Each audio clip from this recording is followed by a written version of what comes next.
come along and write a report with me. If you are a school psychologist looking to save time in your report writing routine, then this video is for you. My name is Rachel, and I'm really excited to be sharing more about Sophia Report Writer, a premium offering as part of School Psych AI. We're going to grab some data, walk through start to finish how to use the report writer. So let's get started.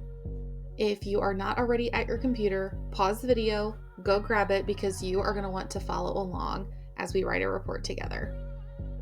Step 1, make sure you go to app.schoolpsych.ai and sign in. If you are not already on our platform, there is a QR code on the screen that you can scan and it will take you directly there. All right, so here are the data that we're going to be using throughout today's report writing session. So on the left, you'll see demographic information and our fake student, Andy Dwyer. And on the right, you'll see evaluation details, all made up numbers. Let's dive in. All right, so we're writing this report together. I've got it up on my screen. Hopefully you've got it up on yours. I just went to app.schoolpsych.ai and clicked on the report writer under tools. Okay, so let's use some of those fake data as we write our report together about Andy Dwyer. So I'm going to click on demographic information so that side panel pops out. And I'm going to type all of this in, and you're going to type it too so we can follow along. So Andy Dwyer, let's say his date of birth is 6/12/2016, and that his preferred pronouns are he, him. Let's say he's 7 and is attending Example Elementary School. All right, let's say Andy's in 2nd grade, and let's drop in a student ID. Of course, this is made up. And then for parent 1, we're going to put Mrs. Dwyer, and for parent 2, we're going to type in Mr. Dwyer. Okay, we've got that entered. Now moving on to the evaluation details. So when the student was referred and kind of the flow or timeline that evaluation followed. So for referral date, I'm going to put 3/18. Let's say referred by parent. The date that we reviewed everything and decided it was a quality referral, we're ready to go. And then the day that we got consent for the evaluation. And then the meeting where we talk about the results, let's say that happened there. All right, so then for teacher 1, I'm going to make that teacher Leslie Nope, just to keep it on theme for Parks and Rec. Teacher 2, we're going to say is Ann Perkins. Teacher 3, there we go.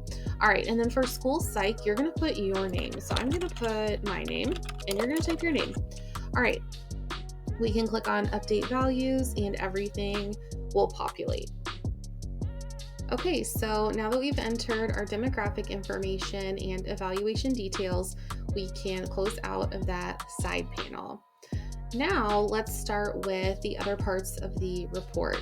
So as you can see, the Sophia report writer starts with student strengths, and we're going to go ahead and drop those in there. Let's say you gathered those from an information form or interviews with the teacher, things like that. So we're going to paste that in. All right, moving on to background information, same thing. Let's say for our developmental history, we got all of that from some interviewing and data collection forms. So we're going to drop that under developmental history. All right. And then under social history, same thing. We're going to drop in those pieces of information. Same for educational history. And some intervention history. All right. And then let's pretend that Andy Dwyer is an initial evaluation. So we don't have any previous testing results. We can just delete that section. Okay, moving on to referral questions. Let's say we want to know current cognitive skills. Let's say we want to know current social, emotional, and executive functioning skills in terms of strengths and areas of need. And then maybe some academic achievement questions. And then maybe a question that Andy came up with himself. All right, let's say that I also want these in a bullet point format. Boom, there we go. All right, so then moving to the evaluation plan, this is going to populate for you. So as we add assessments, the assessment name and the dates, those are going to populate. We don't need to touch it. For evaluation findings, let's say for our student interview, we've got that. We can put that in here. Let's say we interviewed him 9 a.m. and it was an in-person interview. All right, and then grabbing that information. Got my header here, and I'm going to drop in what Andy shared with me right there. All right, and then same thing. Let's say I didn't have a parent interview because I already had all of their information in my background section, but maybe I did get some additional input from the teacher. I can go ahead and drop in that same info.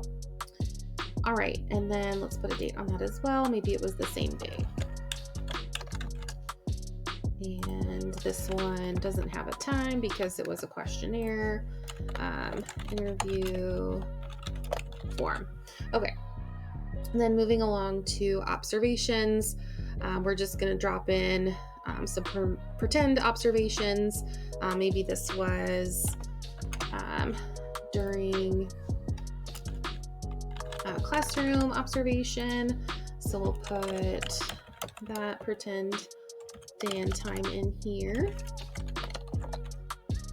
Maybe it was in the general education classroom. And it was full group writing, for example. Okay, and our report writer does give you some sentence starters. I'm just going to grab the observation that maybe I wrote it up in real time. So I'm going to drop it there, make any adjustments to formatting if I want to. Okay. And then maybe I also collected another observation. So I'll type in that date. Hopefully you're sticking with me, typing in all the, pretend dates and times. Of course, this is going to vary on your version of Andy Dwyer, but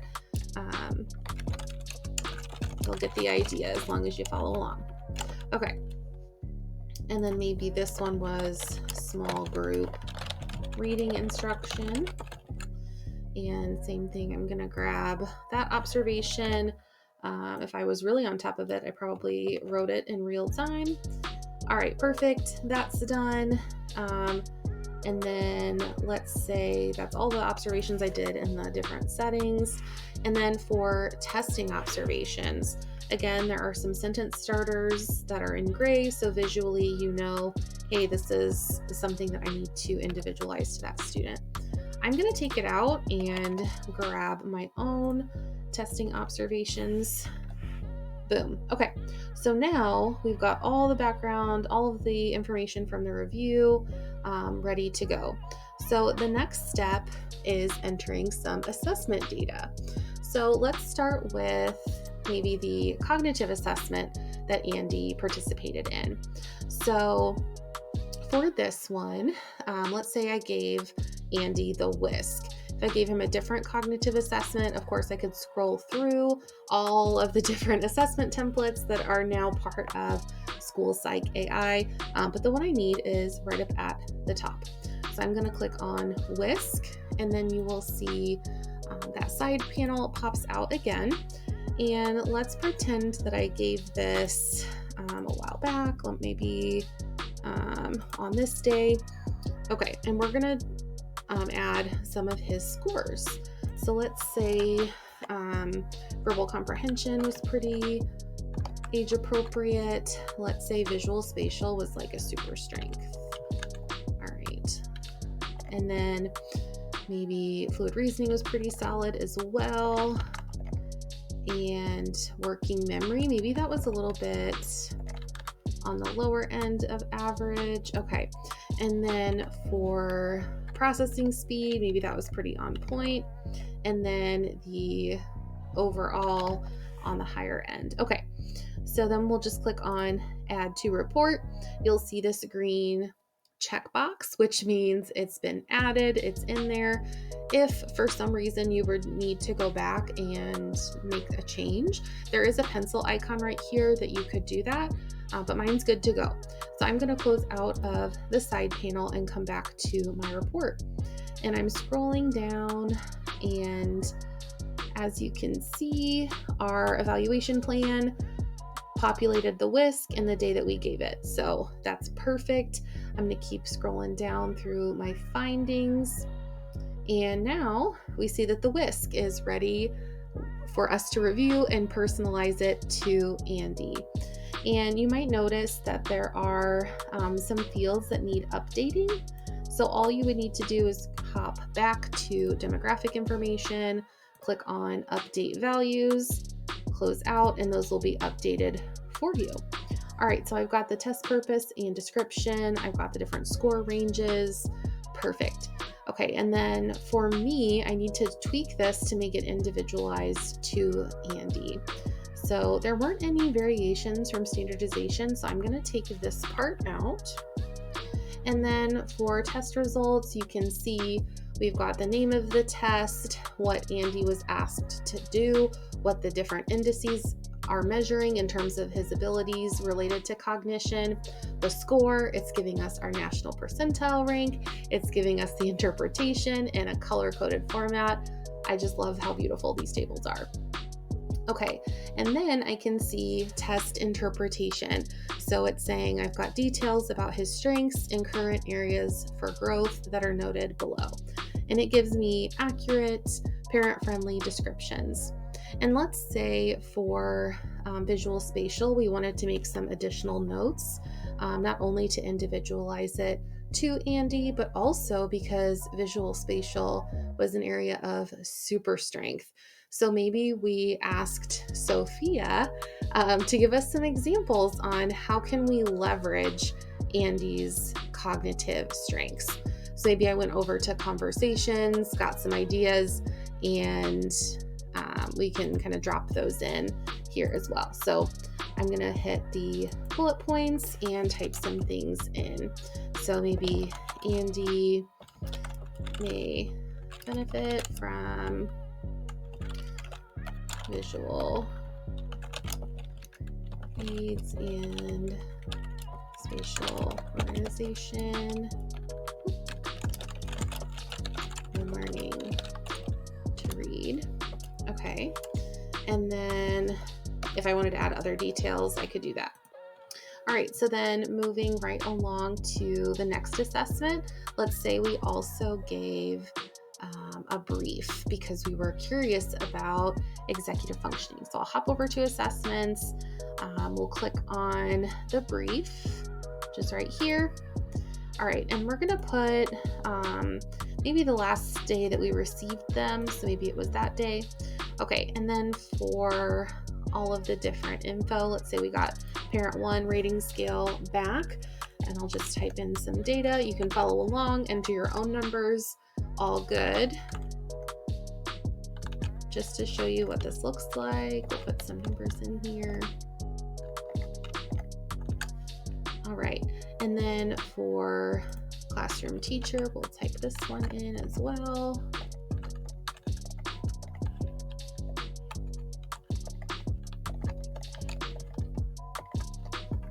Okay, and then one more teacher input here.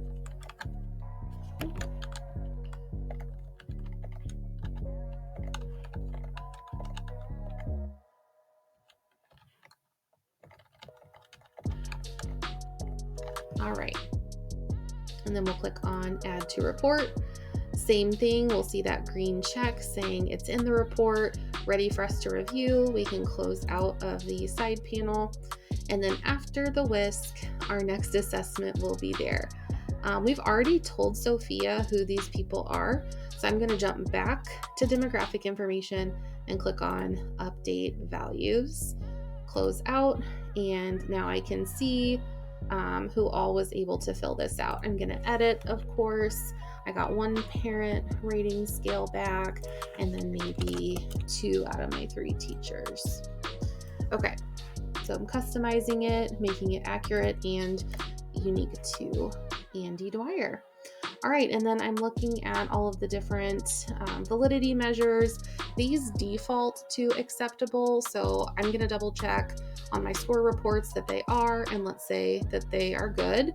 I'm just going to modify this table a little bit after I export to make sure that all the different raters are represented here. And same thing for this table, you can always customize after you export as well to kind of delete some of these columns that we no longer need. But because the data are color coded, we can visually see, okay, working memory is something that we might need to provide some recommendations for. So same thing, coming under that section, under cognitive regulation, we might add some additional recommendations in bullet point form, or in paragraph form, we might add some more details there. All right, and then after that, let's say we also gave another assessment. Let's say we gave the KTEA and we were curious about reading. And as we were talking with Andy, maybe he asked as well, like, why is reading so tricky? All right, so we're gonna click on the day that we gave it, and I'm just clicking on kind of a random day. Okay, so maybe his foundational reading skills are pretty good, and for the decoding composite, maybe it fell here. Okay, and then for fluency, we've got some scores there, and reading comprehension, let's say, was impacted because he is still acquiring some reading skills. Okay, and then from there we can click on add to report. Same thing, we've got our checkbox again, close out of the side panel, and now after our executive functioning assessment, we'll see the KTEA. So same thing, you'll notice this pattern here once you get into the flow of report writing, jumping back over to demographic information, clicking on update, and that way everything is good to go.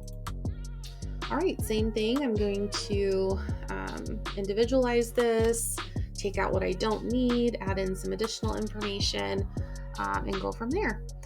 So this will also give us some subtest level interpretations, what does this all mean? And we can add even more recommendations, talk about ways that we can leverage his strengths as he continues to work on acquiring those reading skills and becoming more and more fluent as well.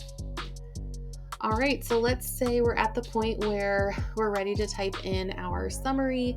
Maybe we drop all of this into the summarizer under tools, and we've got a nice summary that we can drop in here. All right, and then under educational implications, I'm going to make this specific to the state that I'm in, and make sure that I have all the components for my eligibility statement, or kind of what does this all mean? What did we decide as a team? And then if there were recommendations throughout the report, I might include all of them just in a bullet point list at the very end so that they're easy to find. I've got my summary of strengths. So in addition to starting with strengths up here, I might grab those in addition to some other strengths that we learned about him, like fluid reasoning, for example, and visual spatial, and any other strengths that we found throughout the report. Emotion regulation is a strength for him, for example. So being able to grab all of those and really show all of the wonderful things and strengths that we found throughout. When you are all finished writing the report, you will come back up to the top and make sure it all looks good, and you will export. To do that, you just click on Options. It's one of the 3 buttons up here. You'll click on Options and either click on Export as a document that will download to your computer, or you can click on Copy Content and it'll be ready for you to drop into whatever space you need to drop it into. And you can continue editing and customizing even after export, which is such a great feature. So if you want to continue customizing tables, pulling in your own visuals, whatever you want to make it custom for that student and within your practice. I hope this video was helpful and that you enjoyed the guided tutorial of the Sophia Report Writer. If you have questions or comments or feedback for us, we would love to hear about it. So leave us some comments, give us a thumbs up if you liked the video, and be sure to follow along for future tutorials all related to School Psych AI.